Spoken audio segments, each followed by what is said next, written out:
morning.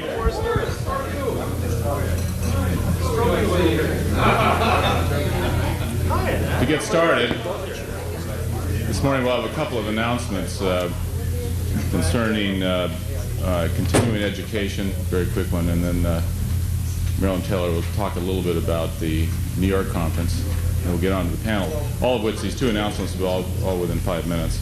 But first of all, let's get this thing started. We have the weather report, and I want everybody to understand that you all made the front page of the LA Times.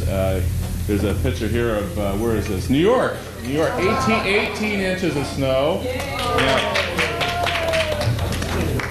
And if we actually look at the metro section as we did yesterday, and we look at the weather here, we've realized that it's so cold in the east that somehow the LA Times recognized it with icicles.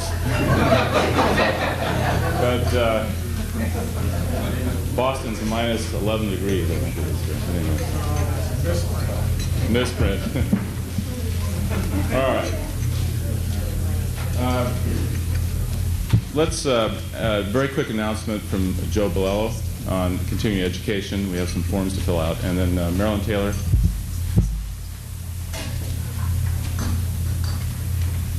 Good morning. For those of you who weren't here on Thursday afternoon when we got the program started and don't know about this, because some of you still may not know about it, the AIA in '92 decided to make continuing education mandatory for membership beginning in '96.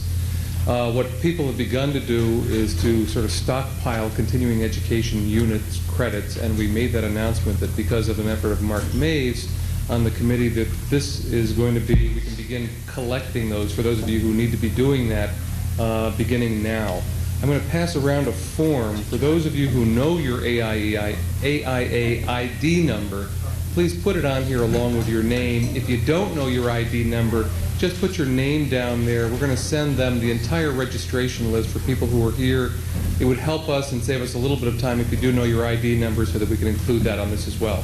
Here, I've got two different lists, so if two of them pass you, only put your name on one of them.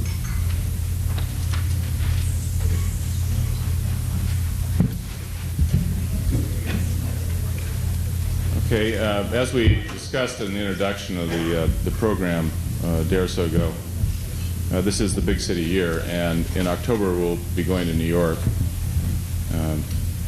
And Marilyn, you want to comment a little bit on that? Well, we keep talking about New York as if everybody knows about it, so I thought I'd just fill in a little bit more. Being the chairperson or the vice chairperson of this committee turns out to be a lot of work.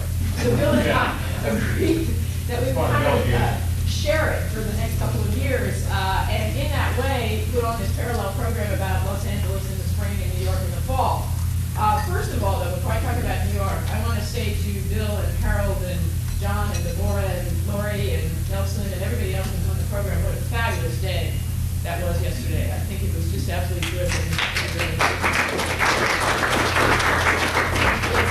It makes today a hard act, or yesterday's a hard act to follow for today. I'm sure we'll be up to it. And we in New York will really have to work hard to continue the same level of conversation that's been going on. So next is New York, or the next New York. It is to be late in October. We need to do a little bit of logistics work in terms of the people we want to have and the hotels and other places we would like to be, but we would expect it would be either one of the last 2 weekends in October or the first weekend in November, and we will try to get that finalized this month. We're trying to pick a time when there will be fall foliage instead of snow, and we figured we couldn't compete in February. It's not when you want to be in New York, so hopefully fun for us to go in. Oh, okay, well, that's the next year, New York and snow. We are going to talk about things like, in comparison to your evolving general plan, a third regional plan for New York, transportation, slightly different issues than the ones you're addressing here, private provision of public space. There are many mechanisms in New York where private entities in one form or another are providing the public realm. Is that a good idea or a bad idea? And another one, which really, we started to have a fabulous conversation about the subject last night, which is our cities have in common some leftover spaces. you have that airfield, which is about to become a stunning new community. We have old rail yards, old industrial lands, and so forth. What are all the issues about filling in those leftover spaces? Should they, shouldn't they, should they be developed and not? We want to encourage all of you who are here to come to New York, because one of the things that we would like to do is get the contrast and the comparisons and the dialogue going between the two places. It's hard for me to imagine that we could have had this conversation that we had yesterday in New York, and I hope that many of you will come and infuse a different kind of conversation with the kinds of impressions, reflections, and thoughts that are building up here faster than the snow in New York. In the following year, then we hope to go on and focus on some of the transportation community issues that are coming out of these discussions. And that will be shaping up through the balance of the next few months. And for those of you who are committee members, we'll try to let you know. And for those of you who didn't check off your PIA form, please, you can still call up and tell Joe you want to be on the PIA. Because we really think that it's going to be a pretty exciting couple of years. So New York, late October, we really look forward to seeing you. Thank you, Marilyn. All right, so today's program, we've got two panels this morning, and then at noontime we go on a tour for several hours, a little over 4 hours, and end up at UCLA Extension and City Walk, where we'll have a summary panel. One of the panelists, Dean Weinstein, unfortunately can't make it because he had a death in the family this week, which is too bad, tragic. So we've been filled with some of the people here in the panel. MCA is sponsoring the evening, so Jim Nelson from their office there will be giving us a little talk on City Walk, and that'll be the end of the conference. I might, as I warned earlier, that the buses will be taking us there. We will leave after the supper, and hopefully everyone, or depending on your own plans, if you'd like to stay, that's fine, but then you have to find your own way back because the bus will be leaving. There are taxis and that sort of thing. So. Yeah, what kind of public transportation is there to get taxis? Yeah, well, you might feel yourself stranded, Marilyn. Or you could wait for 20 years. But anyway, so. What time do you expect to be back here? Well, let's say what happens is that we have an hour for the summary panel. It's from 5 to 6. The light supper between 6 and say 7:30. Perhaps we'll leave at 8 o'clock from City Walk. Figure roughly 45 minutes. We can take freeways. There's none that are down between there and here. So I'd say conservatively around 8 o'clock. Yeah, is that right? 9 o'clock. 9 o'clock. Okay. Yeah. All right. So let's begin.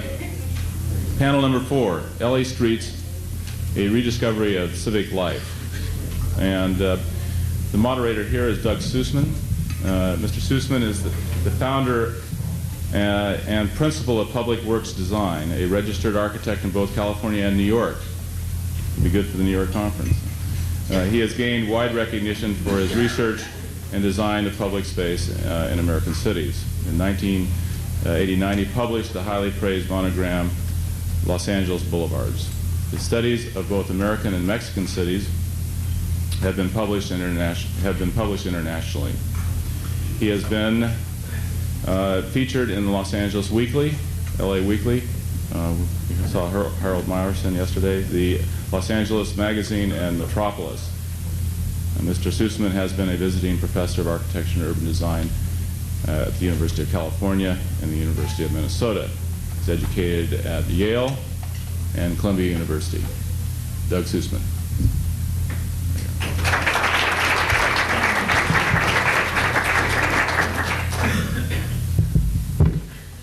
Good morning. Can you hear me? Is this set up all right?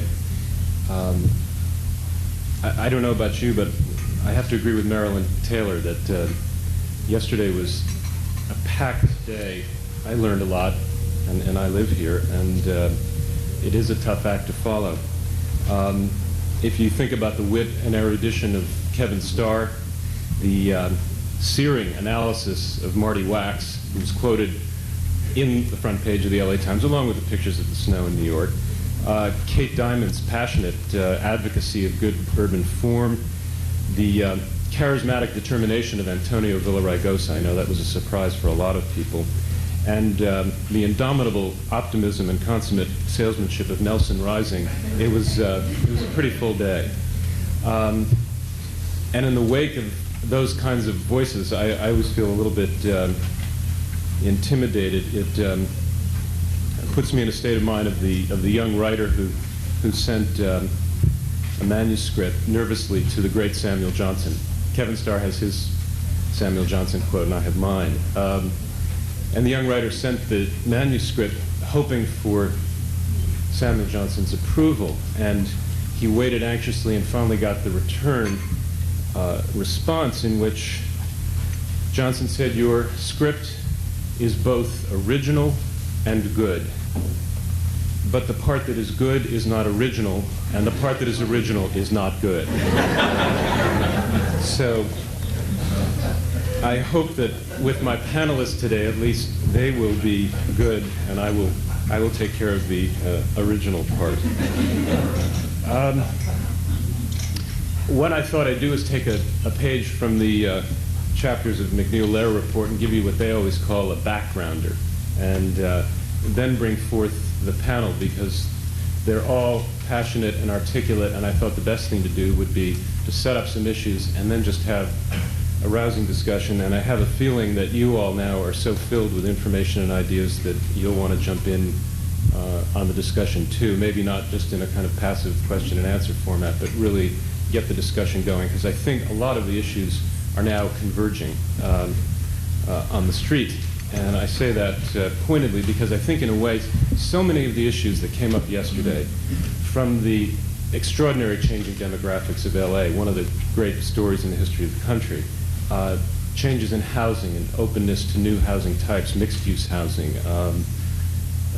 the transportation system, new attitudes within the architectural profession, changes in public versus private control of public space, questions of social equity and race relations, and concepts of reality versus simulation that Ed Soja talked about.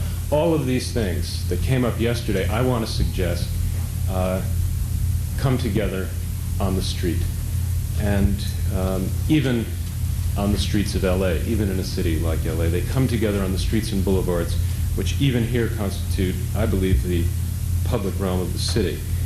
Not the freeways, not the beaches, not the parks or the mountains, but the boulevards and the streets. So that's why we've called this LA Streets a rediscovery of civic life. And what I want to do is take you through a few slides and talk about a little bit about some issues related to civic life, particularly in this city. So I guess we can have the first slides. Do I turn the lights off? I think not. And I think the projectors may just get turned on there. The first slide should be in place. And I think the last thing is I need the remote controls.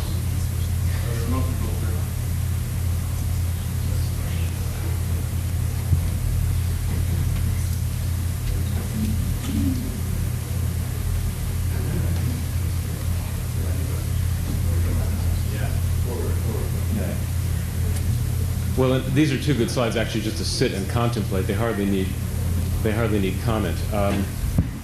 We were, as someone said yesterday, wrapping our minds around the very difficult question of what is Los Angeles geographically, demographically, statistically, this vast thing that is not even clearly a city or a metropolitan area. Kevin Starr calls it a city-state. And in this construct, mental and geographic, what is the place of streets and boulevards? What's the place of civic life? You may remember yesterday David Stein suggested that in this area it's almost impossible to distinguish one place, one area from another. And I want to propose an alternative paradigm from a colleague of mine at Berkeley who grew up here.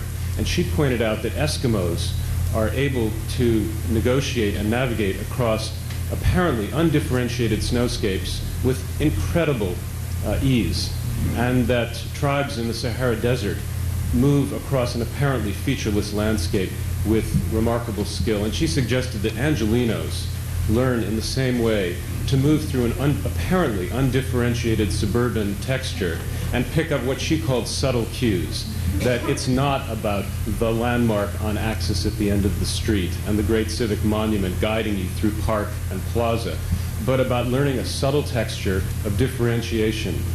I certainly feel that's the case, and I think those who live here may as well, that we really do know the differences between neighborhoods. We learn to pick up subtle cues in the streets. Now, I've just pressed forward, and maybe it has to be in view of the projector. 1 and 2, it works.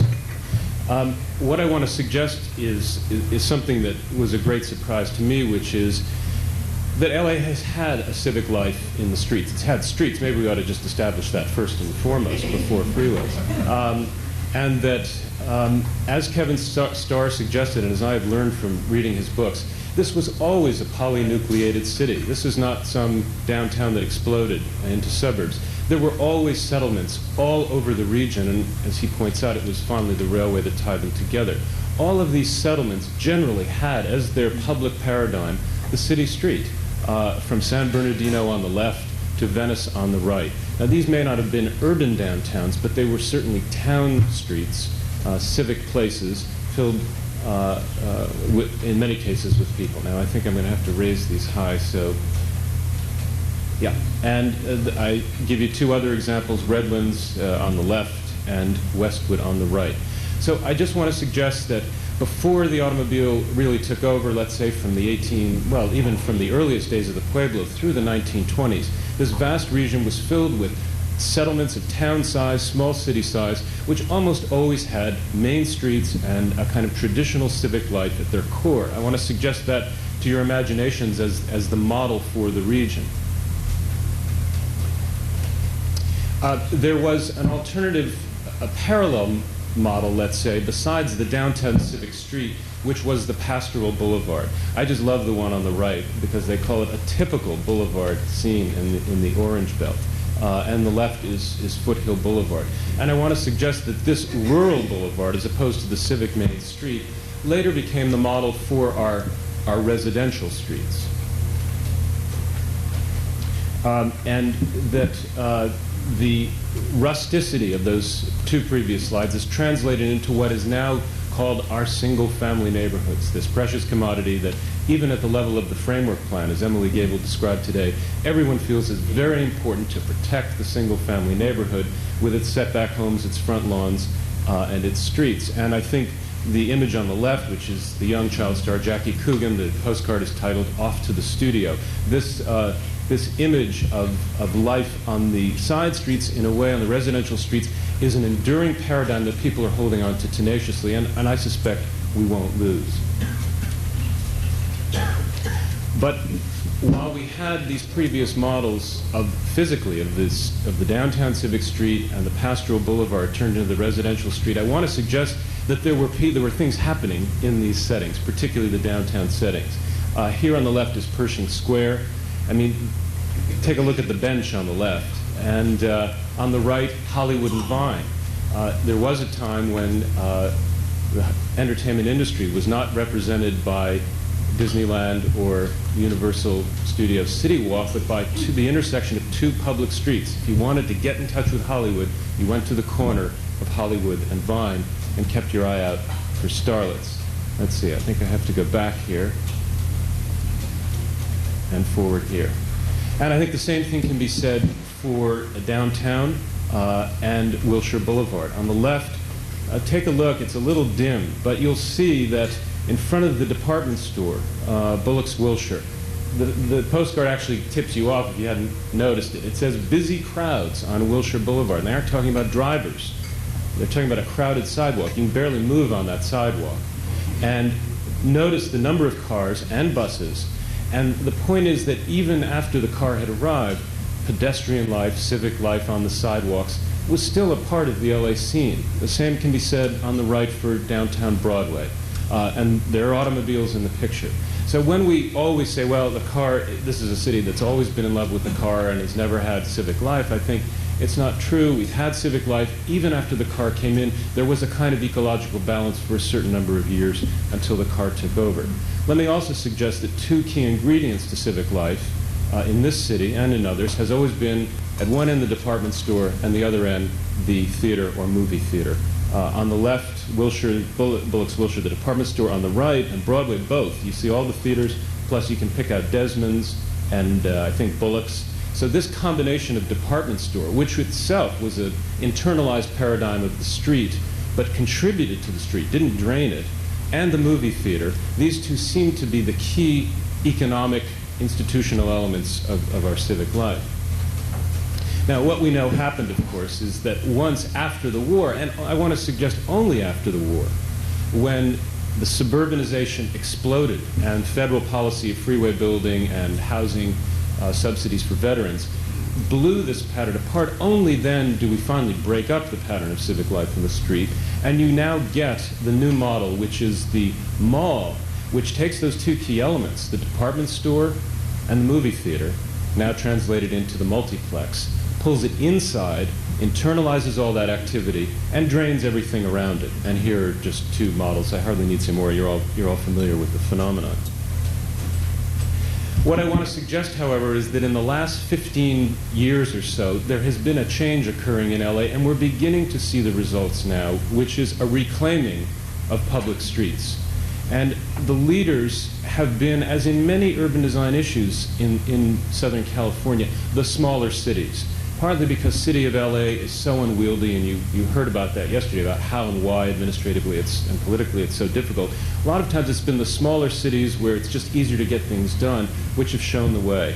In Santa Monica, I'm sure most of you have by now seen the 3rd Street Promenade, and on the right, Pasadena, Old Town Pasadena. These are both cases of municipalities deciding that, first of all, they wanted to compete with the regional malls, and secondly, that they would have to go into partnership with the private sector. And they're both reflective of some kind of hybrid public-private partnership that did what? Didn't create necessarily pedestrian malls or internalized malls. They took open, outdoor, public streets with cars, or cars at least perpendicular, and used that as the model for regenerating civic life and civic income. And so far, they've been enormously successful. Before the earthquake, 3rd Street Promenade was averaging 18,000 people a night visiting that street. The same thing is true in Glendale, another smaller city in the region on the left with its Brand Boulevard that it's been developing for at least 10 years and perhaps 15, recently refurbished the Alex Theater. And on the right, in downtown Long Beach, its new transit mall, it's the terminus of the Blue Line. Long Beach has done an amazing job of trying to pull all of these pieces together, and particularly focusing on mass transit and using that as a generator of civic life. Now, the debate came up yesterday. Should we create good development to support mass transit, or do we build mass transit to create good development in public life? So you heard it argued both ways yesterday, and that can be something we can discuss. Now, aside from these questions then of civic life and municipal efforts, there's also the question of ethnicity, difference, race relations. In the past, I think I would argue that LA has always been a diverse city. But that diversity, because of the numbers alone, because minorities truly were minorities, they could be marginalized and in a sense sanitized, so that Chinatown, the Latino community, is represented to the white majority on the left through the relatively safe and benign recreation called Olvera Street, which really had very little to do, I think, with the real experience of Latinos growing up in the city. Or on the right, Chinatown, a kind of early Disneyland version of an ethnic street. Excuse me, good slip of the tongue.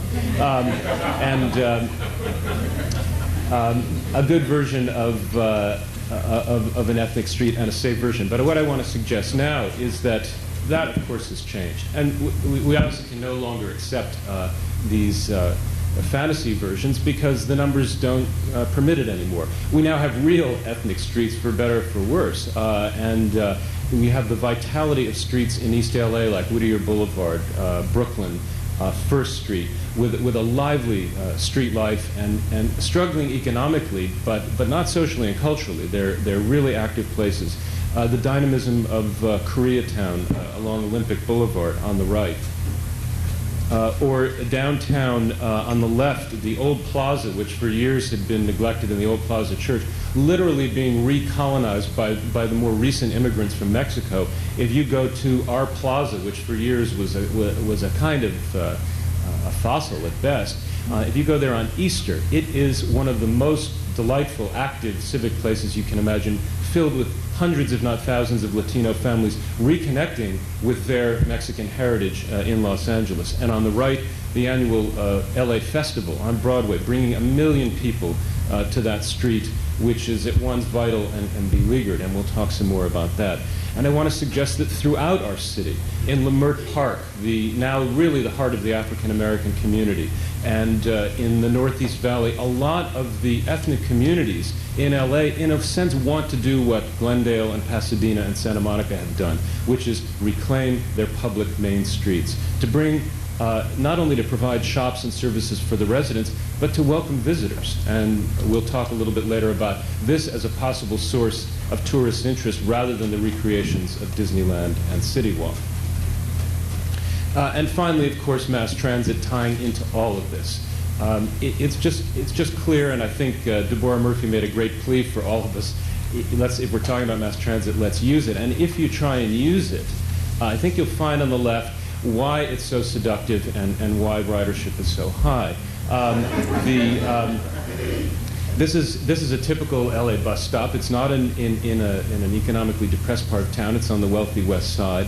And for years, those of you who live here know that primarily the ads on those bus benches were either for funeral homes or divorce lawyers.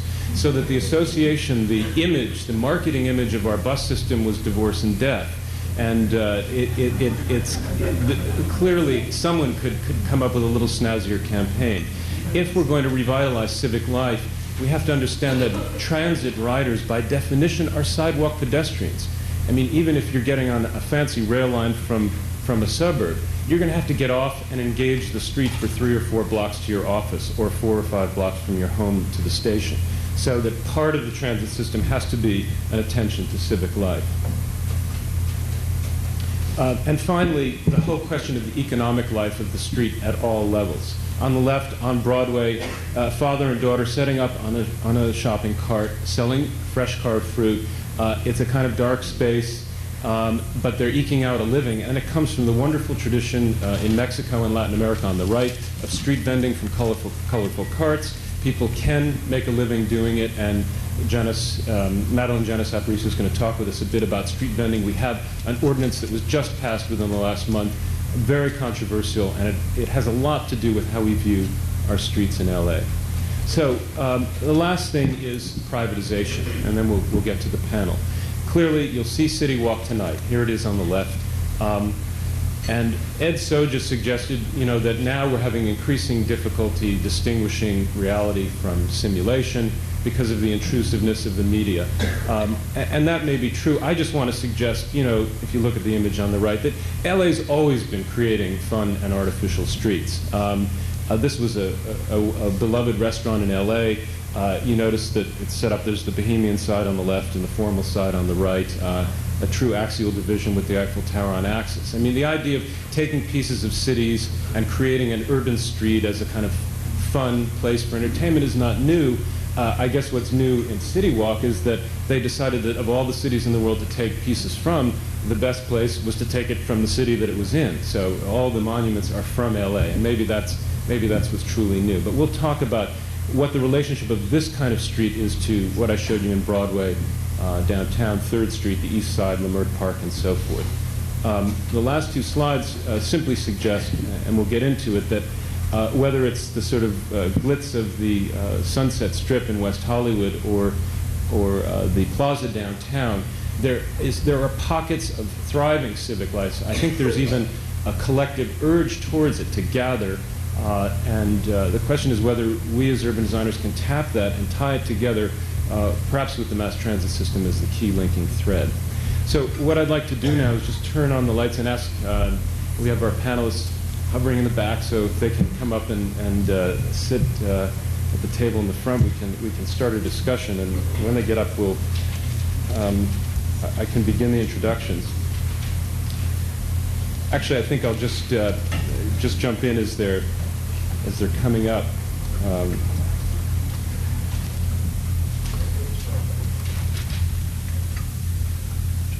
On the left is Madeline Janis-Aparicio, and we have just gotten to know each other recently, but she has been for years doing extraordinary work with the Latino community, particularly the recent immigrant community in the Pico Union area. She graduated from Amherst College and got her law degree at UCLA. And she's been doing a lot of community relations and pro bono work for a number of organizations. She was executive director of CARISON, many of you may know it as the Central American Refugee Center, and now is doing several interesting projects. And most notably, she is representing the Street Vendors Association in their struggle to legalize and establish street vending in the city of Los Angeles, and is also working with another group called the Tourism Industry Development Council, which is trying to use LA's neighborhoods, all of its neighborhoods, as to develop them as places which can serve the tourist industry, not just by providing the workers in the industry, but actually by being destinations in the neighborhoods, rather than always sending our tourists to the beach or to Disneyland. Next is Margaret Crawford, who is director of the is it the Humanities Program at SCI-Arc? The equivalent, I think. The Southern California Institute of Architecture. She has her PhD from Berkeley, and Margaret has just been an outspoken thinker and critic about all of these questions of public space, the relationship of the automobile on the one hand and shopping malls on the other to our conceptions of buying and being in public space. She organized with Marty Wax an astounding conference 4 or 5 years ago on the city and the automobile, which was subsequently published as a book, and I think will give us a real theoretical perspective on some of the very specific issues that we'll be talking about. And last but not least, on the right, Richard Orne, who has, as an architect and a graduate of SCI-Arc, went on to work with the Jerde Partnership, whom I'm sure many, if not all of you know, on some of their most significant projects. They burst onto the national scene with their design of the Olympics, which truly was a civic and public design. Then went on to work on Horton Plaza, widely discussed, visited, criticized, and praised, and a force to be reckoned with in our imagery of public spaces and shopping malls. And finally, most recently and most notably, was the senior designer on City Walk, which you'll visit tonight. So Margaret has set him up as the straw man that he represents designers designing a private space for big corporations, and we've already decided where the oppositions are going to lie. And he has some very interesting ideas about City Walk and its place in the city.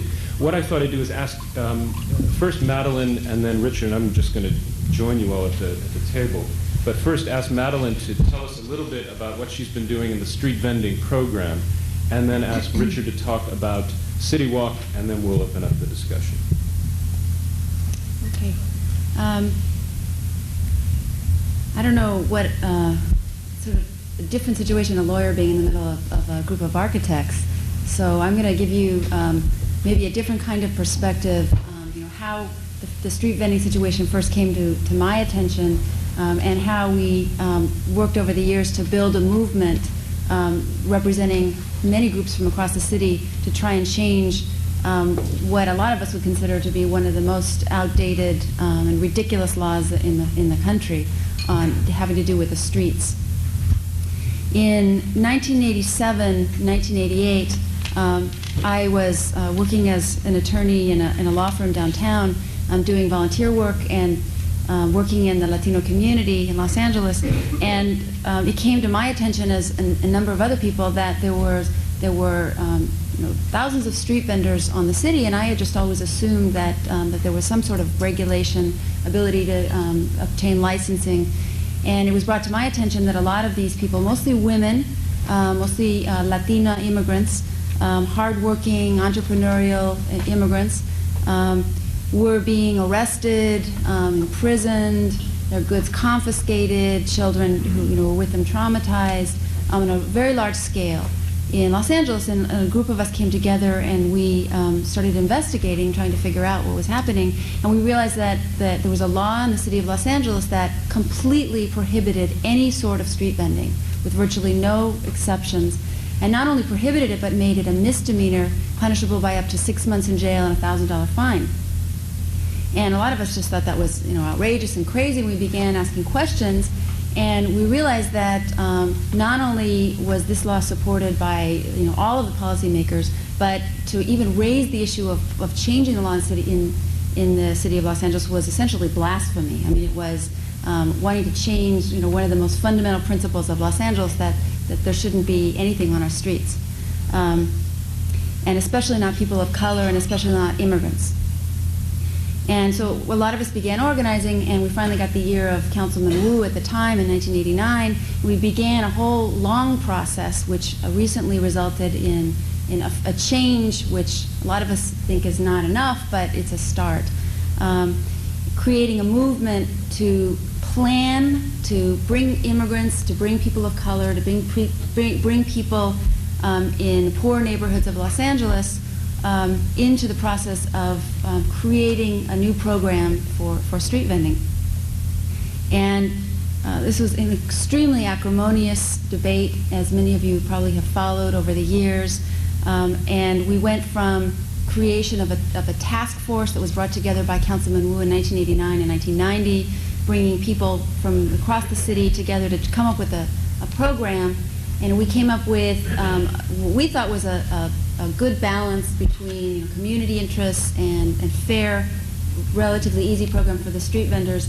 And what ended up happening was, what ended up getting passed a month ago was a much more watered-down version, a pilot program for 2 years, which is going to allow the creation of up to 8 special street vending districts based on a community process, petition that's filed by a street vending organization which proposes street vending in a certain neighborhood, which is supported by a certain percentage of community and business support, and has a proposal about how that will function over a 2-year period.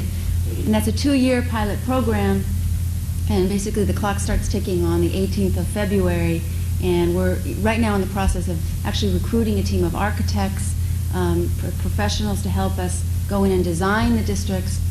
And there's actually interest in creating districts from Pico Union to using the street vending program as a way to recreate the history of the old Central Avenue, to creating the African marketplace, making it a permanent fixture in the Mert Park area, to creating a district in the Northeast Valley.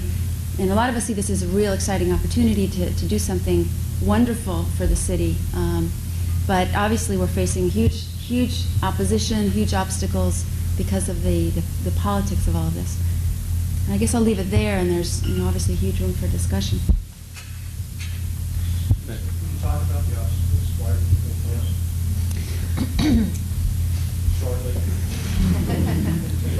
opposed? In a nutshell, the obstacles, people are opposed because people are afraid.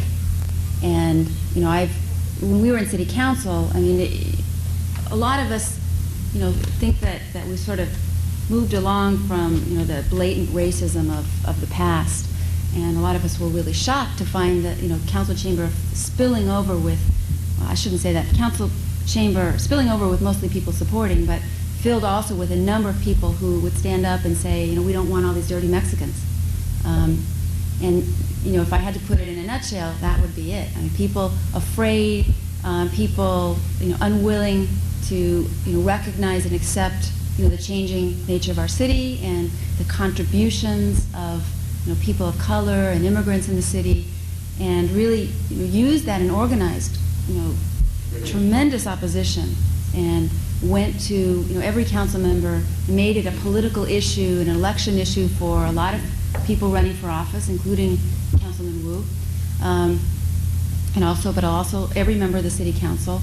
That that approval of this highly regulated pilot program for street vending was tantamount to approval of illegal immigration in the city. And So it's residents, not city staff, who are opposing? I'd say it was a combination of residents from primarily the San Fernando Valley, with small business people, a range of small business people. Although in this whole process, we were actually able to sit down at the table to pull together business people, primarily from the Central City Association, the LA Chamber of Commerce, and the street vendors and community organizations and work out a compromise. But there were a number of small business people who just had a fearful reaction to even the possibility. You know, we would argue, wouldn't you rather have, you know, regulated, planned street vending where you can balance the kinds of things that are sold and the way they're sold and use this as an opportunity to enhance your neighborhoods rather than what you have, which is thousands of street vendors who are, you know, looking out, you know, for the police at any second and who are selling in shopping carts, as you saw, or plastic bags or whatever. Wouldn't you rather have something that enhances? And most people say, no, we don't want the green light for anything. You know, this was so fearful. It was so, people were so fearful of the prospect of this that they simply opposed it. Go ahead. We have obviously a lot of questions, so let's just follow them up. Go ahead. Mine's not going to be a question. It's really going to be in addition to what was commented on. There were two other oppositions. One being that street vending didn't pay rent on any land, and merchants were opposed to people having competition with them who have a lot of overhead. And the other would be a lot of city staff in terms of the street maintenance people, such like that. There was a lot of opposition to the cleanliness of the street, the health department issues with the county health department. So it is many of the issues that Madeline brought up. There are also these other issues. And also traffic. Another issue, I think, in Crenshaw is that the vendors are walking out into traffic that is stopped for a light and trying to sell from the window and all that stuff. Well, a lot of us, absolutely, and there's a complexity of issues. Of course, a lot of us argued that this very complex, highly regulated system would be a much better way of addressing those problems than nothing. And criminalization, which obviously is not working. Los Angeles is the only city in the country, the only major city in the country that we know of. We did a lot of studies on this that simply criminalizes all street vending. So we argued that, and we had the head of the health department, and we had a lot of people standing with us saying, you know, give us some regulations, please. You know, this is not working. So. Just a comment. It seems to me that if you eliminated the law, how wonderful our streets could become on one side. And I'd be interested in knowing what was the origin of the solution. That is, why did you decide on a district? Was it a reaction to, or was it really an opportunity to do something new? What was the origin of that concept? Originally, the street vending task force came up with a dual system. The idea was, on one hand, to have, you know, an easy system that didn't cause a great imposition. We called it citywide vending in commercial areas, but very, very low density. So the proposal was to have a limit of no more than 2 street vendors per block, with the ability of any merchant to veto vending in front of their store. And a very simple procedure where people got their health department permit, or, you know, all their permits, and they went in and sort of one stop got their permit. And then the ability for neighborhoods where street vending is really a part of civic life already to go in and plan and create something with a higher density that allowed for more of a community process. So this is the idea of these special street vending districts. And unfortunately, when we got to the floor of the city council, people were just so afraid of the idea of citywide vending, even though it was, you know, very, very low density with a lot of protections, and that part got axed from the whole proposal. And what was left with this was this special district proposal, and that ended up going through another process of a couple of years. And what we ended up with was this 2-year pilot program with a maximum of 8 special districts.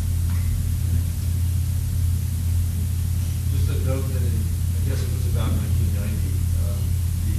AIA chapter endorsed Councilman Wu's then proposal to legalize street vending. Went on public record and presented that information to the council. You've got some experience. One of the drawbacks of the regulation of street vending is that the public health department requirements for some food are so extraordinary that you effectively put out of business on food like that.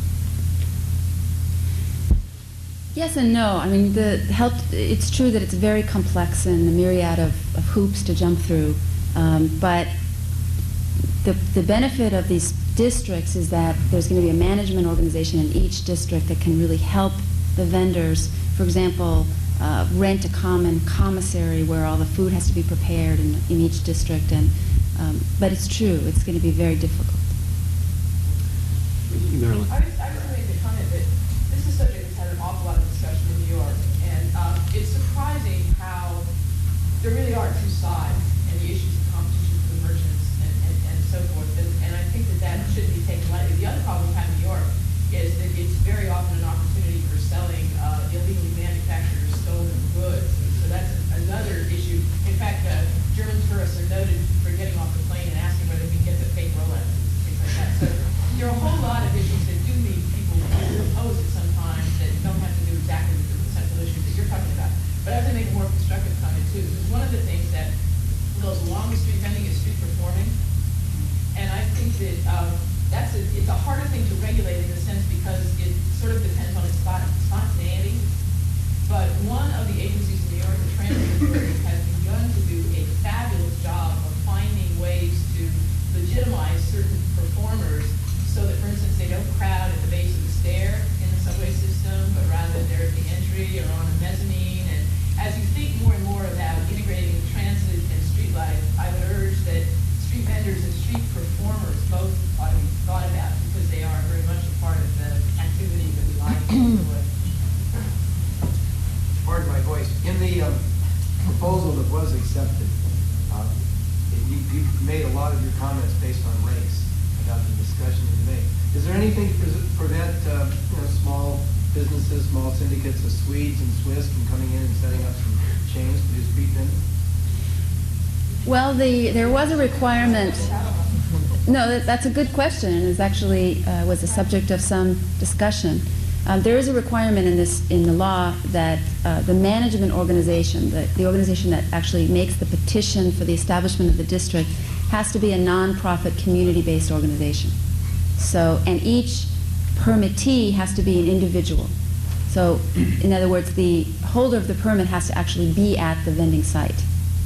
So there are several protections that were actually put into the law to try and prevent. The idea really was, for example, the paleteros. You see probably throughout the streets a lot of people selling ice cream or selling popsicles, and really those are large chains of more wealthy corporations, and the people who are selling are highly exploited. And so what we wanted to do was make this a law that really worked for the individual business people who were part of it and not for others. Madeline, can a merchant actually set up then a cart in front of his or her store? Absolutely, and that's something we argued, that this could really be a boon for even a place like Westwood or Melrose, or, it doesn't, the vendors we worked with were primarily Latino and African American, but, this has nothing to do with race in terms of what the law is and the potential benefit that it could bring to any community. Communities like Westwood, that, for example, that are really hurting and could benefit by stimulating more pedestrian activity through street vending. But it was so charged and polarized, it was hard for people to hear that, in my view. Let me use that to segue, because actually as we were chatting before, we were discussing the fact that City Walk, which, for those of you who don't know, is a private street owned by MCA, and which is in turn owned by a large Japanese corporation, incorporates street vending carts along the way, and that is seen as, Richard Orne explained, good business. So maybe that's a good transition to talk a little bit about a very different kind of model of the street with street vending of a different sort. Richard, do you want to fill us in a little? Sure. We at the Jerde Partnership had been working with MCA probably for about 5 years or so. They first came to us and asked us to participate in a workshop session to develop an urban concept for the development of all of their 400 acres. They had been through several different periods of this in the past and produced several different plans that have met several different agendas and primary needs. They came to us, and Sid Sheinberg and Lou Wasserman, who were the presidents and vice president of MCA Development, MCA Corporation itself, came to us with a term that was theirs. They're in the process and in the business of producing entertainment, both through film and through music and other elements. They asked us to develop a concept that they termed was entertainment city. So for that as a sort of broad umbrella and as a concept, and with the idea in mind of coming up with an idea about how that entire 400 acres could come to sort of highest and best use, we approached this exercise with thinking of the entire property as a whole. It is, in fact, it sort of sits at a critical position within the city in the sense that it's in the pass between Los Angeles proper and the San Fernando Valley. It's kind of a gateway, as it were. It's isolated in and of itself in that it doesn't really have a strong connection to any of its context around, other than to its own sort of movie studios, which are there, as we all know, are real functioning movie studios. So that there's a strong economic base there. We were asked to develop an urban concept for the entire 400 acres in the sense that how was it they were to link together the facilities they have today and to make sense out of it in terms of developing a framework that they might begin to look at, a series of options to plug in later. City Walk represents kind of the first step in that. We developed an urban concept for them that had to address specifically two very different user mixes, two very different audiences. That is to say, there's a significant locals population up there that is represented by two very distinct homeowners associations, and then there is the tourists themselves. The tourists comprise probably somewhere between 4 to 6 million people a year. Then those two groups both use that property in the sense that the tourists go to the studio tours to see where the films are being made, to get a chance to be close to the entertainment industry where it all sort of begins and to see that aspect of it. And then there is, as I said, a sort of significant locals population which used a number of what was then disparate elements up there. The Cineplex Odeon Theaters, which has 18 screens, is extremely successful, probably the highest sales per square foot of any movie theater in the world. I think it gets something in the order of 6,000 people a day. The few restaurants up there were doing very well, but there were only a few. The Cineplex, the amphitheater itself does very well during its season. Then those elements all sort of existed in isolation in and of themselves and didn't have a sort of larger connective tissue which pulled them together. We developed an overall concept that said there was a larger idea for how that property could be used and to be thought of as a district or a destination in and of itself, just as Los Angeles has many different sort of nested centers within and of itself. This was yet another one with a particular kind of signature or personality to it in the sense that it was entertainment oriented, or it was a business based on generating entertainment. We developed for them, along with a group of other people, a series of ideas, things that they could use in the future. The elements comprised, to a limited degree, some housing, hotels, office space, entertainment in terms of just pure entertainment, retail, and a whole host of elements that could be mixed together to form an overall concept. The notion that City Walk holds is that it's the first sort of spine in that connected together a series of existing elements and also provided a framework that these other districts, so to speak, could be added into. It connects a node to a street to a node to a street, and when you go up there tonight, I think you can see that at one end of City Walk it begins at the studio tours, which is the plaza which takes people into the studio tours. And as I said, that does somewhere between 4 to 6 million people a year. That's a destination, and it's quite a strong engine within and of itself. The project then connects that plaza to another plaza which is towards the center of the project, which is called the Central Court, and it is in fact a crossroads. People are heading on an east-west axis from the studio tour plaza on an east-west axis to the parking at the other end, which is just past the Cineplex. So there's already a strong path that was moving back and forth there. City Walk just essentially encloses that existing path in a framework that provides that with more elements along the way. The central court is a crossroads, again on an east-west axis. The north-south axis is another street which will be yet to be developed, but is in planning for the future, which is an entranceway to the amphitheater. And so there's a strong cross-traffic going in the other direction. It ends, or almost completes itself, down at the Cineplex. City Walk in and of itself represents a project that's about, at least in terms of first phase, is about 2/3 complete. The destination from the studio tour to the central court and the street in between is in fact finished. On the east side, going from the central court towards the Cineplex, those are stages that are under development now and will eventually complete themselves. That as a spine essentially is a viaduct between parking and the studio tour, and again connects those other elements like the Cineplex. What will happen in the future as economic times are right and as the market dictates, there will be other components which will plug onto that spine and essentially fill out a sort of much larger picture.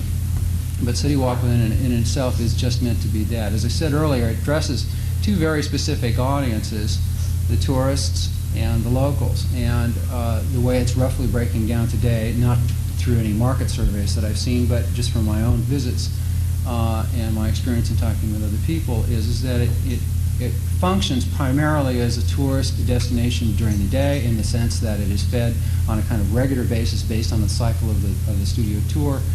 People who are traveling up and down are largely out-of-towners. And then in the evenings, what happens, it switches over to primarily locals who are coming up to go to a movie and to eat dinner. So the idea of the context of that project was really meant to serve and address the needs and issues and expectations of both of those groups.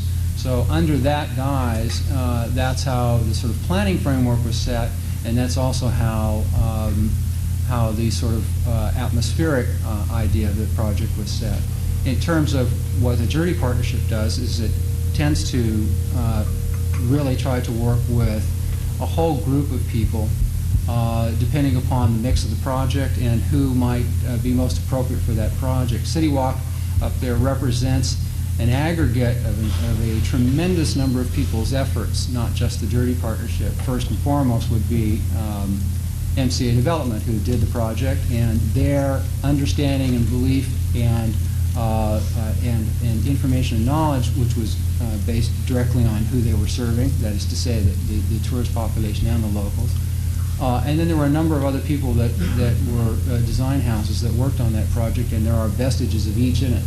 We worked with Site in New York, who helped develop the central courtyard, which was their notion as a sort of inhabited bush, and so that eventually we covered with green. And their contribution early on was in that. There was Emmett Wimple, who was landscape architect, a number of lighting people, various people who were all making contributions to the project. So it really represents as a kind of collective effort of many different people's visions and how it fit in there. As the Jerde Partnership's sort of overall concept was to provide a framework within which other people could come in and contribute. And that framework was just that. It was a framework. That framework was something which was set up as a kind of container. And I think this idea of street carts and street vendors is very important, and it's something that we've discussed a lot. It's on the menu of elements which we hope to be able to encourage to bring that sort of element of street life to a project. That is to say, to make the space interesting and exciting and entertaining within in and of itself. There's a strong desire to be able to bring together the right mixture of those things, and I absolutely was encouraged by MCA as well to include street vendors and entertainment. So that all became an important part of creating that framework. Which city is City Walk in, and who regulates? It's in the city of Los Angeles and the county of Los Angeles both at the same time. There is a dividing line that goes right through the center. So the city of Los Angeles use their development standards? Most of what City Walk is up there is within the county of Los Angeles, and a portion of it is off into the city. Not a public street. That's right. Private property. That's correct. All the streets that access City Walk, so all of Universal City are all private streets. Do you think you would get the street vendors from her association to be vendors at City Walk? There are some street vendors up there which are totally private elements that are not approved by the city of Los Angeles, nor are they approved by the MCA, but they do exist Maybe to some this could degree be and other another spontaneously. Area, yes, another district for street vendors. I want to give Margaret a chance to just comment more broadly, and I see some questions. Can they hold just a sec? Let her, I mean. Go ahead. I just want to know, this is a privately developed, private street. Absolutely. If I want to visit it, once I buy a ticket, how do you get onto the street? How is it accessed? You have to pay $6 for parking. You pay $6 for parking, you park in a parking structure, and you walk into the You can't street. get to the pedestrian street by walking. You have to drive. Well, no, there is a shuttle system from down on Lancashire Boulevard that takes people from the bottom of the hill to the top of the hill and drops it off. It is, excuse me? And if you have very strong legs, you can ride your bicycle up to the top and be told That's by true. the security guards to leave real quickly. The idea is you pay for the park. Yeah, you do. You pay for the parking, just like in 3rd Street Promenade. No, you don't buy another ticket. Presumably, if you park there, it's because you're going to go to the MCA. The parking has been probably the most contentious issue, the thing that I've heard most about in terms of the sort of inconvenience of it all and the sort of attitude about charging people for it. It would have been nice that it would have been at a reduced rate, if not free, but they are continuing to work with But that. essentially, it's designed as an entry to a private entertainment. Absolutely right. It is that. I think really it's a shopping mall that is designed to appear like a smidgen of the theatrical city street, but it's really a shopping mall. Well, it's a street that it's a promenade, first of all, that was meant to have a characteristic that was to deliver on certain expectations. Like I was saying earlier, there is a significant group of tourists up there who are coming to be entertained. And the street, in a way, was designed to do that, was to be entertaining. And so that there's a kind of liner that wraps either side of the street that has a kind of an architectural, two-dimensional architectural character that's meant to emulate a series of buildings. Now, that's not just because of it wanting to entertain tourists, but it was also set up as an organizing element for when the tenants came in, that we really did encourage the tenants to take authorship and ownership. And in terms of that idea I was talking about earlier about sort of co-creativity, and that there are certain elements that are sort of put in place to kind of get things kick-started in a direction of tenants coming in and establishing ownership and a presence. That was really very much a part of the planning framework. There are many people who contributed to that project, and the architectural background, that is to say the sort of wallpapering of buildings that's there, is set up as a background. It was meant to be just that, so that as tenants came in, they were asked, please don't come in with normal sort of corporate tenant designs. We want you to do something that takes the building over. And we want you to do something that makes a contribution to the project. And what we really told them was, there are no rules. Do whatever you like, just make it something that's interesting. And don't do what's expected. And in that, it became very interesting because there was, in fact, a framework set there that said, how do you legislate issues like taste? How do you legislate issues like what kind of contribution really goes on? But the point is that at some point it kind of took over itself, and the project began to take on a life of its own. Each of those tenants began to make a contribution to the project that was intended to demonstrate, like I said, a certain pride of ownership, and they really did take that over. Richard, let me pull Margaret into the discussion. Clearly, I think what Anne is suggesting is that maybe some of us will want to think about what a real street is, if there is such a thing, and as opposed to other kinds of environments which use the street as an environmental model, but which in no way constitute a real public street. I don't know if there is such a thing.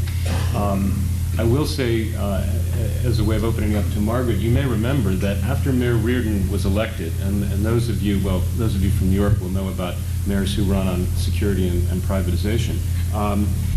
Privatization was one of the key aspects of his campaign, and I think 3 days after he was elected, David Brinkley brought the whole cast of Sunday Morning with David Brinkley to interview the new mayor who had run on privatization, and interviewed him in the obvious civic space, City Walk. That's where the interview was conducted. And the question I have for you is there a concern that somehow people will no longer be able to distinguish between real public streets as opposed to private environments that are like streets? Do we have a confusion about what constitutes real public space in this city? Well, I guess the thing that I would say is that I think public space is always changing, and in a sense, what I would take opposition with your introduction, Doug, is to suggest that somehow there is a traditional, a real, a genuine, an authentic public space that was lost and now we're recapturing, because I don't actually think that's the case. I think public space appears in 1,000 myriad ways, and it's really a question of recognizing it.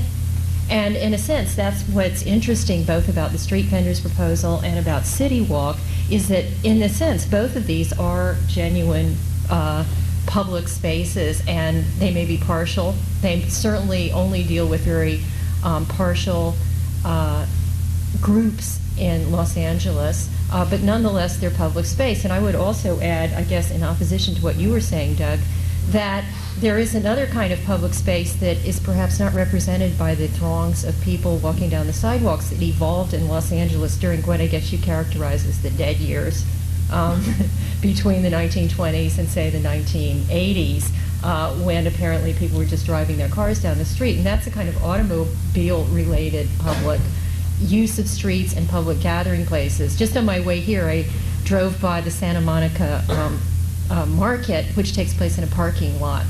And I would say parking lots have developed in Los Angeles to be really important sites of public communication, public gathering. Really, they constitute a large part of our public realm. And maybe it's sometimes hard, I think, for urban designers to recognize that because they don't like parking lots. If you think of the Rose Bowl, if you think of mini malls, the parking lot is the place where a lot of social interaction goes on between people from all walks of life often. And so this is a realm that I think has been kind of less recognized and less explored and maybe even denigrated by urban designers, but nonetheless exists in a very powerful way in Los Angeles. And I think it's easy to, in a sense, look at some of the street vendors and even at City Walk and recognize those as public spaces. The street vendors, in a way, I think are very interesting because they represent what is a continuing kind of third worldization of Los Angeles. It's really very similar and analogous to what's called the informal sector that you find over the third world. And in a sense, I think it's very appealing to a lot of designers, to a lot of people who've traveled, because it reminds you of something you've seen in Mexico, you've seen in Europe. It has a kind of charm that people can appreciate. So in a sense, it's more evident than some of these other things which appear perhaps squalid. Parking lots, you know, there's nothing designed there. Street vendors, I think, have a different kind of appeal. But I guess the question for me is, as a person who sort of studies these things, but also as somebody who lives in Los Angeles and just tries to figure out what makes the city work, is there a way of thinking about these things that can encompass both of these extremes, the kind of extreme artificiality of a kind of theme park, urban realm like City Walk, and the very, very real survival of street vendors who come here from other countries and simply try to make a living by selling things on the street? How can you think about both of these things at the same time as constituting a city? And I'd just like to say that I think a very useful way of doing this is the concept that Michel de Soto has put forward of strategies and tactics. And he says strategies really are a way of looking at the world in which deal with big things, corporations, cities, laws, regulations, strategies to organize the world, to make sense out of it, to make it all work well.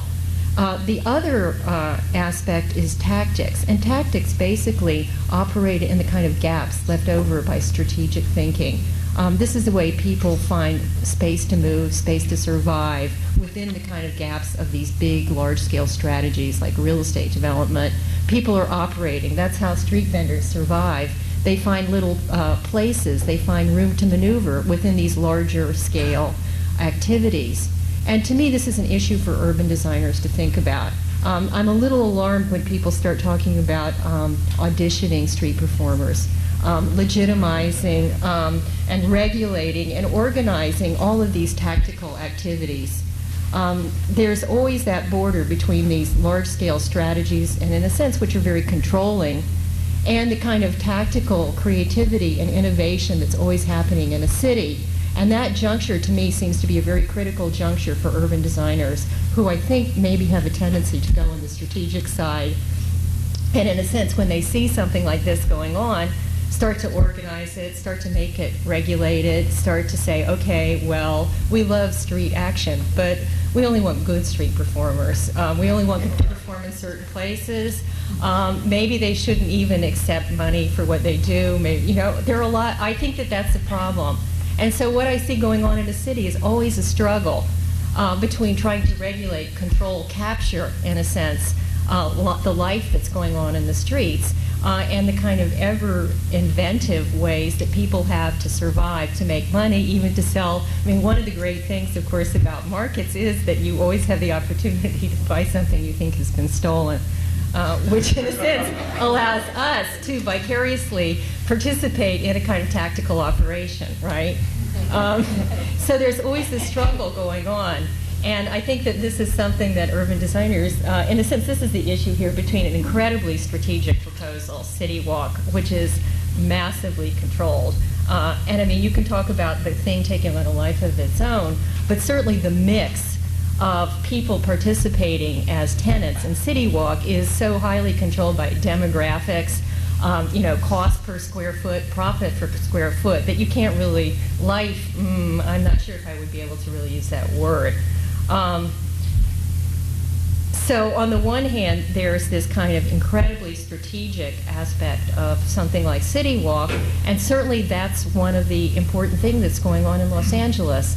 And City Walk may be the most blatant example, but all you have to do is look at other areas of the city, 2 Rodeo Drive, which is a very interesting retail development, Old Town Pasadena, that are similar simulations of urban life. So I'd say that this characterizes one really important tendency that's going on, and the other really important tendency is the increasing third worldization of Los Angeles, the development of really small-scale, informal economics. And again, it's hard to deal with these things, but I think that this is a challenge for urban design right now. Madeline. I just wanted to comment a little bit on this term third worldization of Los Angeles, and I've heard it countless times really used as a euphemism for the degradation of Los Angeles. But I actually use it in a very positive way. No, absolutely, absolutely. But and I was going to say that that's the first time I've ever heard it used in a positive way, except by those of us who see the richness of Los Angeles as something good about Los Angeles. The ethnic richness of Los Angeles, and the different cultural traditions, and definitely street vending is one cultural tradition of the Latino community that a lot of us think is a real positive, and especially a lot of people in the Latino community think is a real positive. But it's interesting. My grandfather was an immigrant from Eastern Europe, many years ago, and he was a street vendor in the streets of Chicago, and put my father through medical school. And I think when a lot of us were really reaching out on this issue, we met with rabbis and people from a lot of communities that are now very not representative of the third world, who have a long tradition of street vending. And so I think we sort of need to maybe reclaim that, either reclaim it in the way that Margaret is, or decide that street vending can be a positive, and let's look at the positive elements. Well, a lot of activities that are really frowned upon and people are trying to regulate now, such as day laborers gathering on corners, have a very long history in American cities. During the 19th century, Irish immigrants used to gather in the same places carrying their tools so they could be identified with their craft. And I just saw that there is an effort to try to restrict the gathering of day laborers along Slauson. And I'm really shocked by that, because there is a long tradition of this in American cities, and it seems there's also a long tradition of trying to regulate and control it as well. Unless there was a comment. Yeah, John, go ahead. Why are they trying to regulate the people in Suisman? Actually, I know a little bit. Oh, They're near the Ladero Heights Shopping Center, where there's a number of home-based kind of fix-it shops, and people come there to hire a day laborer to come fix chimney, after the quake, or whatever it may be, something like that. Actually, it's a very divisive racial issue also. It's primarily African American community, and the day laborers are primarily Latino. And this is something that some of the residents, although definitely not all of them, went to Supervisor Burke, who has really led the charge against the day laborers, and it's led to quite a controversy in that area. There's a comment in the back. Yeah. Yeah, it's a comment that's a question for Margaret. I'd like to hear your comments on it. One of the things I find really interesting about these two extremes of Universal City and the street vendors is the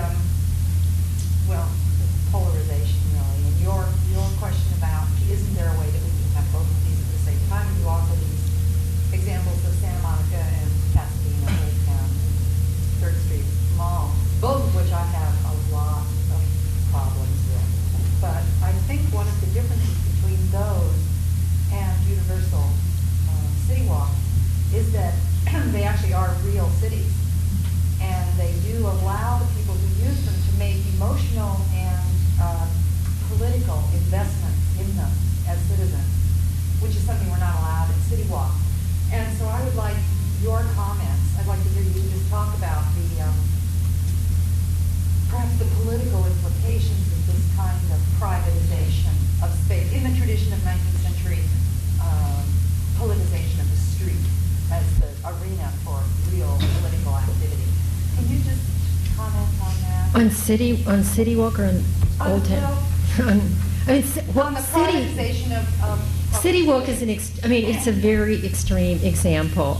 It's hard to even know what to say about it. To me, in a sense, and I think the way that Richard described it is moving towards a much more enclave-like existence as a kind of Disney World, in which it's really going to be the center of an entire enclave devoted to paid entertainment.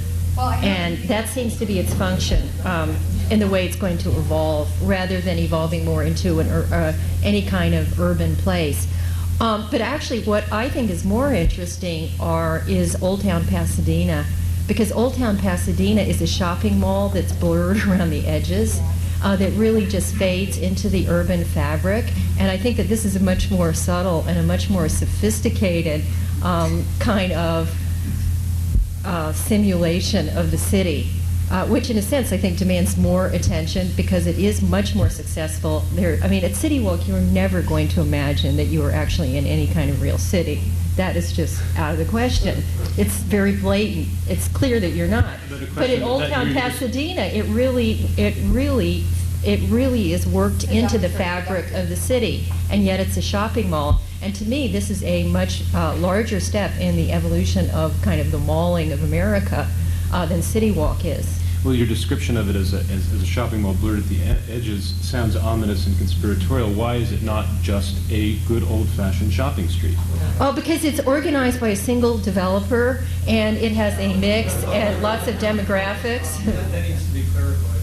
Pasadena is not controlled by one developer. One Colorado place is controlled by one developer, which is Doug Stitzel's. Right. Okay, that's one block in Old Pasadena. That district has been developing over a 14-year period. Yeah, but the mall component, which is Pasadena, whatever. I want you to be very clear about your terms, though, because when you're talking about this one block controlled by individuals, this is gate-off alleys.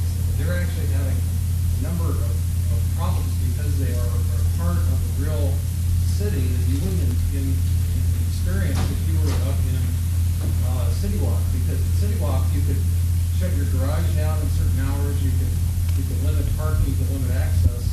They can't do that in Old Pasadena because it is part of the community. It's many landowners. It is none of the streets are private. One Colorado place, which you cited as one block, came on rather late in the evolution of that But I would actually argue that one Colorado, it is the mall. One Colorado Place is a mall, and it's the core No, of he's this saying whole Old Town district. Pasadena is Old not a Town mall. Pasadena is not a mall. It's an area that was gentrifying, that was developing, but nonetheless, in the center of it is a actual shopping mall but that is extremely interesting because of all the reasons, exactly the reasons that you cite. Go ahead. Go ahead. I'd like to broaden the question a little bit. We've heard a lot over the last few days about the increase in population here in Los Angeles, the 5 million people.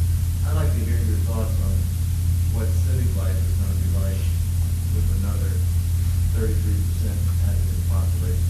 What are some of the impacts of this economics and sociology and urban planning? Well, it also depends on who these new members of the population are, because what I think we see, and I think this really clarifies it, is a kind of deepening gap between various ethnic groups, between the rich and the poor, between people who feel like if they want to be safe, they have to go to City Walk, they can't walk down a normal street. So it seems to me that there's going to be kind of widening gap between a lot of members of different population groups.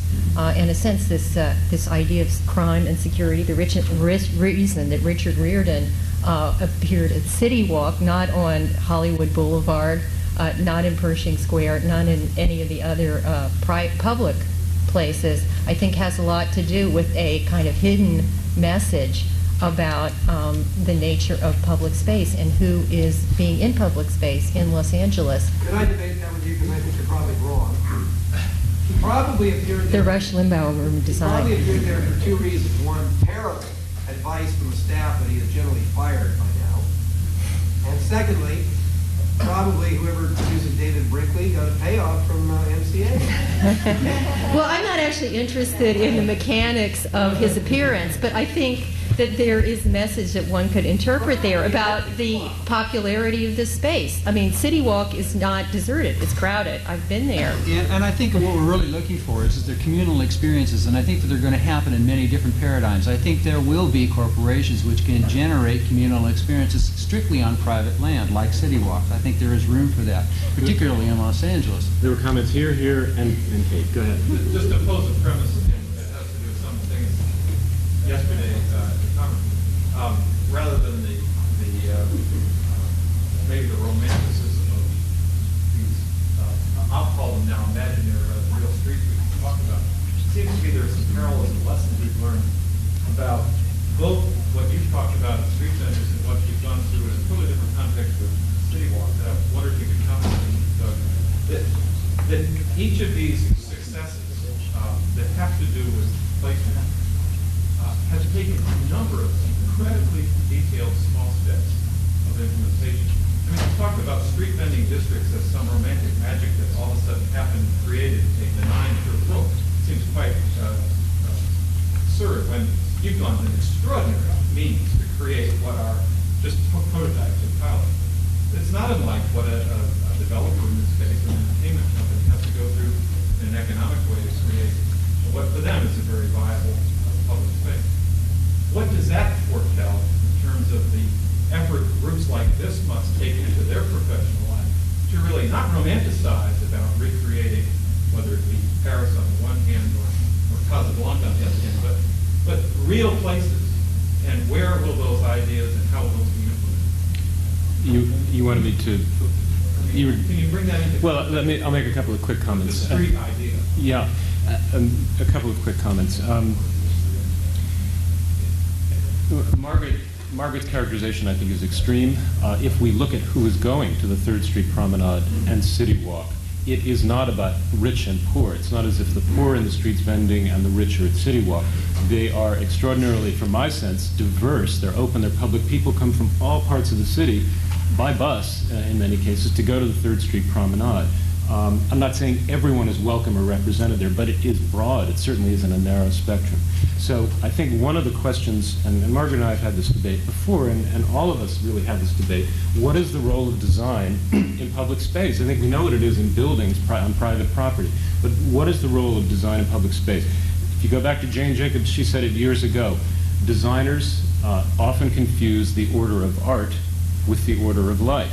And when you're dealing with the street, you're talking about the order of life. It is by definition got to be somewhat messy, somewhat non-regulated, somewhat non-designed. I think Margaret goes too far when she constantly characterizes urban designers as being interested in nothing else but controlling and designing everything and not interested in those marginal and undesigned spaces. I think it's not true. It's not true of many people I know in the room. It's interesting to me that Madeline's group, street vendors, want design. It wasn't because when we spoke, it was, we didn't say, you know, what you really need is some terrific urban design. We talked and said, well, what are you interested in? They came to the conclusion, out of their own needs, that what they needed, for various reasons, part of it was to sell it, was design.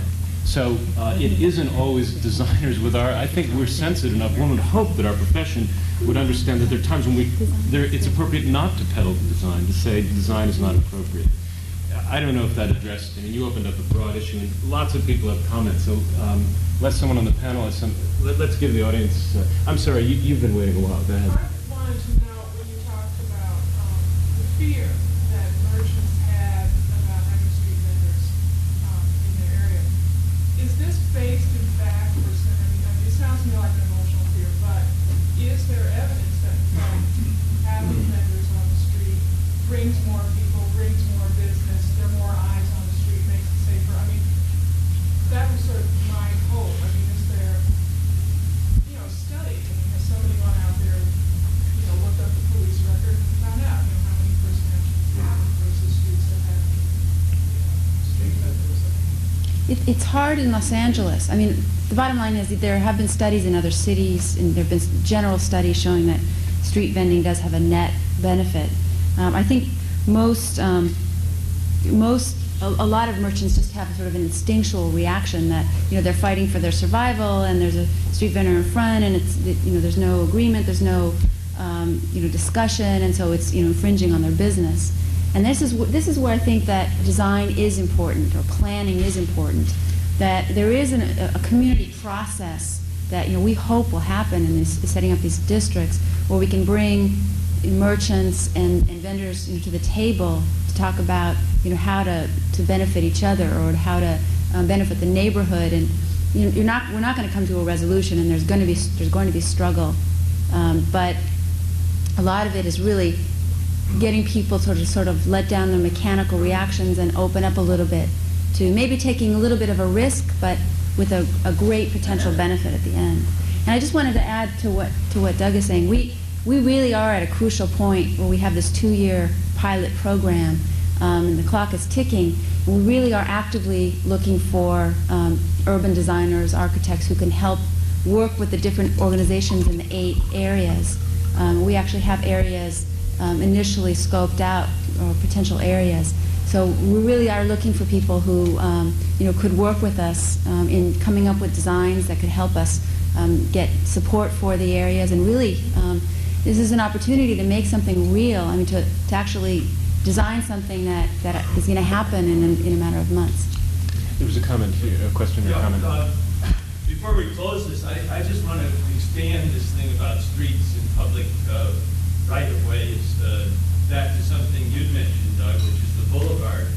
But further, different ways of using that in an urban design sense. For instance, when the Olympics were here, the torch run was a fantastic lesson for all of Los Angeles about what the street system is of Los Angeles. It's shown every night on TV where they were going to run. People lined all those streets, hundreds of miles, to learn the streets of this area. Running the marathon, or even if you run the marathon, you see the streets in a remarkable way, and you see the people who are part of that street life. There's a special street life happens at the time of the marathon, or at the dozens of 10Ks that are being held all the time. The Venice Boardwalk, right outside this hotel, is a very important street, especially in summer. We're right on it here. The beaches are streets in a way, although we sort of put that down. The parades do something about these public right-of-ways that is critically important, and they become into something different at the time of parades. And and the piers themselves are I just wanted to toss in a few of those. The Renaissance Fair creates streets, and then it used to take them down. I don't know if they still leave them up. Sawdust Festival in Laguna has this special kind of street. And so I wanted us to be thinking of a lot of diverse types and uses of streets. Thanks. Michael, did you want to say something, then John Chase? Well, I have like 10 comments. But I'll try to limit it to 3 or something. One, I wanted to say to Madeline that I'm president of the Design Professionals Coalition, and I want to we'll talk later if the time Anthony Scott about us getting together some of those people to help you develop the street vending district image. Then the other thing, this is something I hope that somebody up there, anybody, could help add to my knowledge or understanding of this. But I want to take City Walk out of the discussion because it's a private place and it has its own purpose really. But in the development and redevelopment of 3rd Street Promenade, downtown Pasadena, Larchmont, any of these streets, San Fernando Road, that have at varying degrees a certain level of urban design added to create a streetscape, I think on one hand they provide a great benefit because what I think I've learned today and yesterday is that in Los Angeles, for some reason, we, whoever that is, have gone to a lot of trouble to keep people off of the streets. And we are so afraid to be on the street.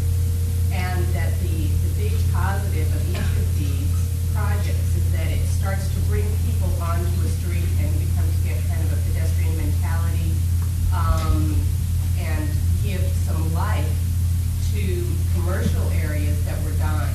And the merchants were going to die without it. The concerns that I have, that in many of them, especially like 3rd Street Promenade and some others that are so highly designed, I think design had to do with it, that the cost of being on that street has risen astronomically, and some of the answer to bringing that redevelopment has been to assess the merchants that are there on top of raise their rents. And so that it effectively takes those, mom and pop shop entrepreneurial ventures off of those streets, and then just brings in a whole other character. And maybe the ultimate version of that maybe is City Walk if it were to be in a public place.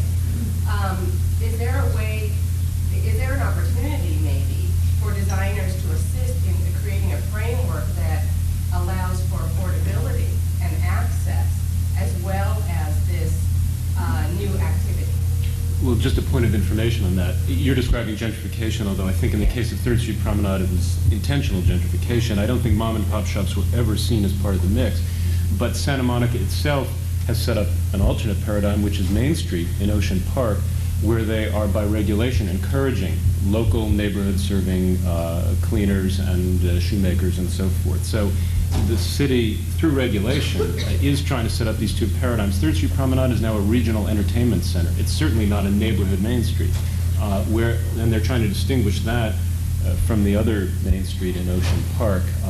You might want to take a look at their proposed city ordinances for Ocean Park, because that's much more a model, I think, for some of the areas that you're working in. There's so many comments. Can we run over a little bit? Yeah, John's been waiting a while, and then Don Moss. Yeah, this is a question for Richard Warren. City Walk and Hollywood Boulevard are both tourist attractions.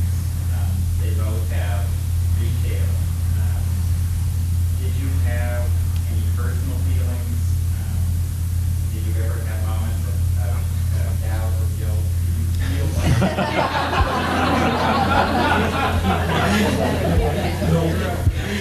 zero-sum situation? There's only so many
I think, first of all, as a native Californian, I've been reminded of my sort of existential guilt by all of the sort of biblical proportions of things that have been happening recently. So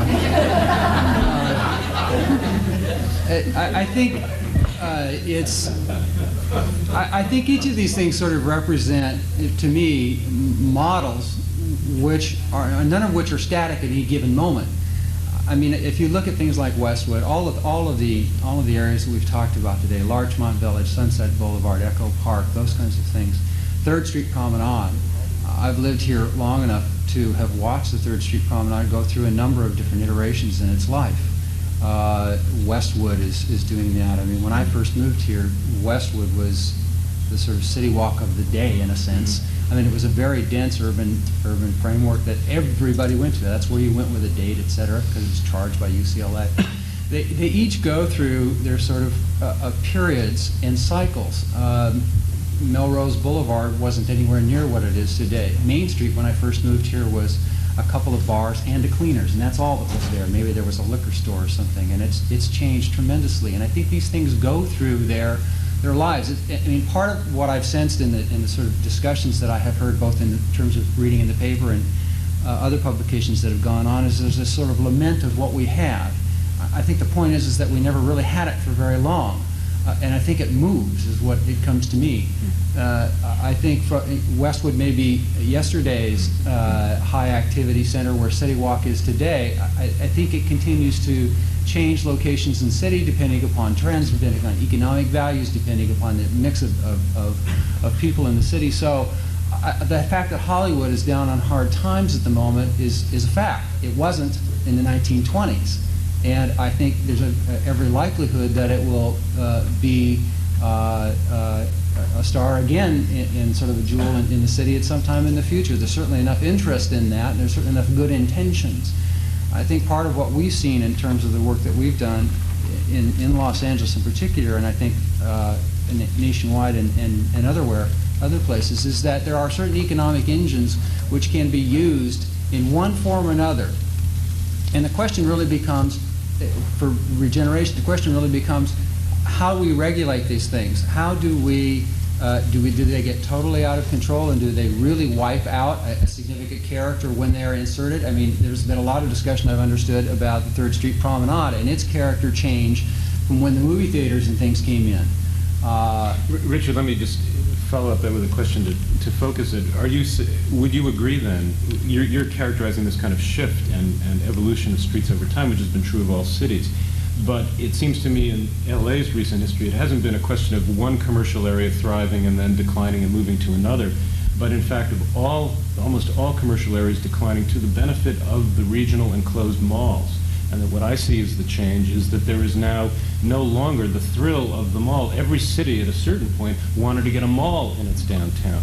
What's changed, as far as I'm concerned, the rediscovery of civic life, is that people now want to gather, subliminally, consciously or not, somehow in a more public place and in an outdoor place. And maybe, I don't know if you agree with that. I see what's happening. I think the mall is not necessarily a store, and the sort of placement of that as an entity within a city and urban fabric is not necessarily a Los Angeles story. It's certainly dramatic here, but it's happened all over the country. And I think what's interesting that's happening now is, instead of being hermetically sealed environments, they're starting to be cracked open, and they're starting to be broken into smaller pieces, and those pieces are starting to be inserted into urban frameworks which already exist. And as I was talking about earlier, there are sort of engines that can reestablish a spark of life. And then what happens from there on is the interesting thing that needs to happen. And in City Walk, yes, it was an entire experiment. And there are aspects of it that I consider very successful. There are aspects of it that I would like to see done differently. So we have to... Could I actually just respond to what Richard said? And I would actually really agree with him, but I would see it from a different point of view. In a sense, the mall is no longer simply an enclosed building with a giant parking lot. I would say the mall is basically all of our commercial and retail districts now, in which a process of kind of mallification, in the sense of a mix, particular identity, retail identity, all of these things has just expanded and now has become almost the kind of only way in which areas can develop. Streets have become much more mall-like.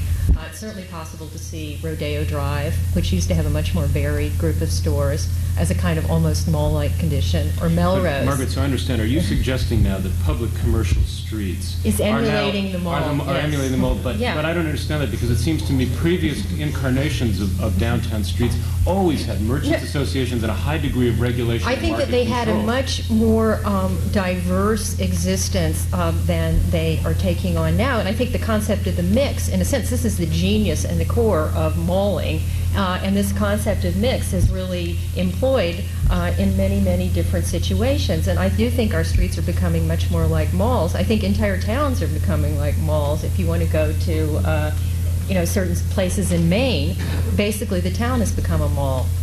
I think just wanted to add that in response to the question, I think part of the problem is that people are lamenting the loss of the past, and rather than embracing what we have now. For example, Hollywood is a Latino neighborhood.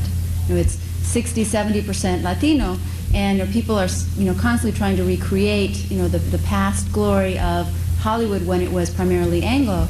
And if we could embrace the present and try and create and use the elements of the neighborhoods around it, we could really be regenerating, rejuvenating our neighborhoods. We have to wrap up. John, you want to make a quick comment? Yeah, I was just going to say that one of the things that strikes me interesting about this conversation is that I don't think it was intended on anybody's part, but it's just amazing to me how civic life, as you keep talking about it, Doug, and to a certain degree winding through everyone's conversation, has been defined, I think, unintentionally as basically being consumption. And I think that if there's a tension that exists in the room or in the conversation, it's that the desire for public life, which in fact is not consumption but discourse, is a very, very difficult thing to basically infuse into places that are defined and designed primarily to encourage a transaction. And I think that it's not a question of saying we shouldn't have transactions or we should have transactions or we should have discourse and no transactions. It's basically recognizing the difficulties we have as designers who are charged with, on one level, making so-called public space, but given programs most of the time that basically have very, very little to do with what traditionally is actually defined as the public realm. Because if you read Habermas, you read anybody, for the last 40 or 50 years who's been writing about public realms and public space, you always basically run up against this wall, ultimately, that modern life for the last 200 years has defined increasingly publicness as being precisely what, say, our Greek and Roman and other counterparts, admittedly with much narrower oligarchies of people who were the public, in fact, themselves defined as being public. And this is, this is a tension. I guess to close, and I want to thank the panelists and the audience for a really good discussion. I would agree with you on that. I mean, having, I guess, been somewhat responsible for that term civic life in the title, and Margaret took issue with it too, and maybe we're just talking about a rediscovery of pedestrian life. Let's maybe be a little bit less ambitious in terms of what we're rediscovering. I agree with you. I think discourse now, public discourse, of course, is going to occur not on streets and on soapboxes, but in television, on television, and so forth. Discourse now is mediated technologically and electronically. But that doesn't mean that we always ought to say that streets that have a retail or vending component are dismissed always with Marxist overtones as consumption. I want to suggest the nobility of day-to-day exchange, the nobility of the marketplace, human contact across a table as you buy a papaya. There's always a tinge of something slightly smarmy about exchange on the public street, and I always fight that. Well, could I just say something in response to that, Doug? Must I give her the last word? I'd just like to say that what actually, I think, I agree with John and I agree with Doug, but at the same time, what I think might be going on in Los Angeles, aside from commerciality, which is very blatant, is what I would call a domestication of urban space. And this seems to me something perhaps more interesting that urban designers might pay attention to. And you see a lot of people inhabiting streets in a very different way than they might have in the past. And I think the people, in a sense, who might be considered the pioneers here are homeless people. Homeless people show us different ways to use the street. As I drive down La Brea in the morning, I see homeless people sitting on chairs, reading newspapers, spreading out their things in front of them, right in front of shops. And in a sense, I think there's an intermediate layer to this. And you could even say that shopping malls are a domestication of urban space because they're inside. Women are inhabiting them in a lot of cases, more than women and children, old people. So I think that there's a real change in public and private, and this notion of domestication might be a way of getting at it rather than looking at it as commercial. Thanks. I think on that note, we'll have to close. Thank you all very much.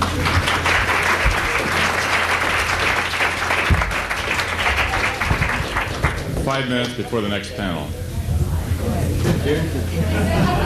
Thanks, as always. I think it's fair to say Marxist. I think that's the kind of buzzword that... No, well, no, it is true. Every time I hear the term... Talking about, everyone says that's... Critical theory is fundamentally grounded in Marxism.